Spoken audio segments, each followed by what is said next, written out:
안녕하십니까. 뉴스캔 SNS TV 뉴스라인 사이버 국감 정순혜 기자입니다. 사이버 국감은 국회 국정감사에서 다뤄질 내용을 엄선해서 자세히 알아보는 시간입니다. 장사를 하기 위해서 전월세 보증금 외에 기존 점포가 보유하고 있는 고객과의 영업 방식을 이어가는 대가로 지급하는 돈, 바로 상가 권리금인데요. 이 상가 권리금에 대한 법 규정이 따로 없어서 분쟁이 끊이지 않았습니다.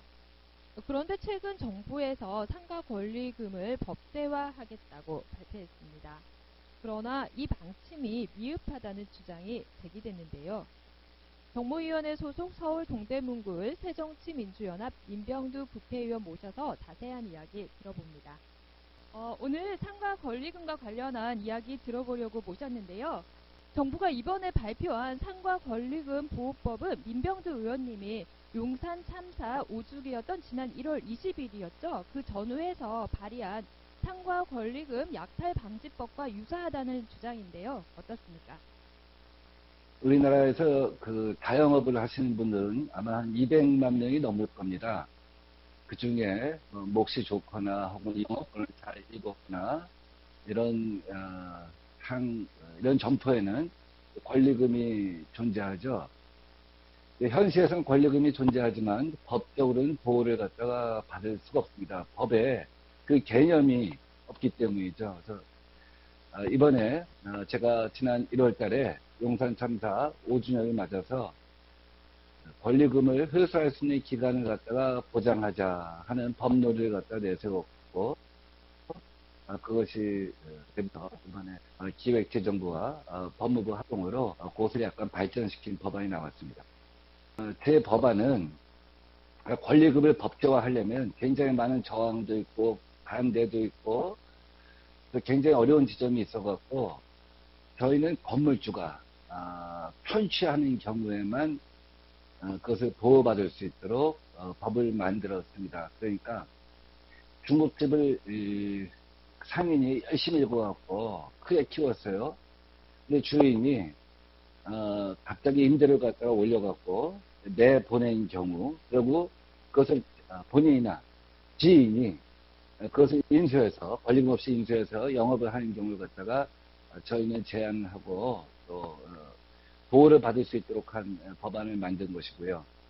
정부는 거기서 더 나아가서 그 임차인이 새로운 임차인을 구할 수 있는 기간을 계약 만기 이후에도 한 2달간 보장한다든지, 혹은 새로운 임차인을 구해왔을 때 특별한 문제가 없으면 그것을 인정한다든지, 또 새로운 임차인을 갖다 구하는 것을 방해하는 것을 금지한다든지 하는 내용들을 추가하고 강화한 것입니다.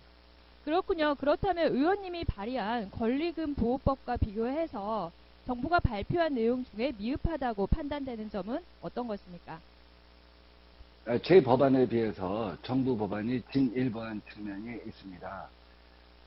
어쨌든 법적으로 권리금을 갖다가 실제화했고 보호받을 수 있게 한 것이죠. 그런데 문제는 제 법안이나 정부 법안이나 다 미흡한 것은 용산과 같은 공익개발, 그 다음에 뉴타운과 같은 그런 개발 때 그런 경우는 보호받을 수가 없다는 것이죠. 왜냐하면 건물주 임대인 자체도 사라지기 때문이죠. 결국 조합이 이것을 해결해야 되는데, 조합이 이를 해결하려면 그 권리금을 갖다 보상을 해주든지, 왜냐하면 후임차인을 못 구하기 때문에, 그렇지 않으면 영업손실을 보상해주든지, 후자의 경우는 영국이나 프랑스와 같은 방법이겠죠. 그 모든 경우 조합원 각각의 부담이 상승하게 되죠. 그래서 조합원들의 반발이 있을 수 있고 공연개발에 지연될 수 있다는 논리로 반대가 있습니다. 그런데 어쨌거나 대법안이나 정부 법안이 입법화되게 되면 무형의 재산권을 인정한 것이기 때문에 공연개발의 경우 법원 소송으로 가도 보상받을 수 있는 길이 더 넓게 열려 있다고 할 수 있습니다. 하지만 앞으로 우리 국회나 정부의 역할은 그런 공연개발에 있어서도 방법을 찾아야 할 것이라고 생각합니다. 네. 그렇다면요, 상가 권리금의 보호, 권리금에 대한 회수 기능, 기회 보장이 더 명확해야 된다는 말씀인데요. 해결 방안이나 대안을 위한 앞으로의 활동 계획이 궁금합니다. 예, 그렇죠. 앞으로 이제 도시 정비법이나 공익사업법을 갖다가 개정을 해서 이것은 굉장히 공사가 큰 내용입니다. 더 많은 실질적인 연구도 있어야 되고 광범위한 사례도 수집해야 되고 그래서 이 부분까지 실제로 보호받을 수 있는 이를 강구할 생각이고 일정한 데이터가 수집되고 많은 제보가 들어오면 제가 그 제보센터를 또 만들었는데 그렇게 되면 공청회도 열고 그래서 추가 입법안을 발표할 계획입니다. 네, 상가 권리금과 관련한 이야기 들어봤습니다. 권리금에 대한 회수 기회 보장 등 실효성 있는 상가 권리금 법제화가 이뤄지길 기대해 봅니다. 이상 정순혜 기자입니다. 이것으로 뉴스캔 SNS TV 뉴스라인을 마치겠습니다.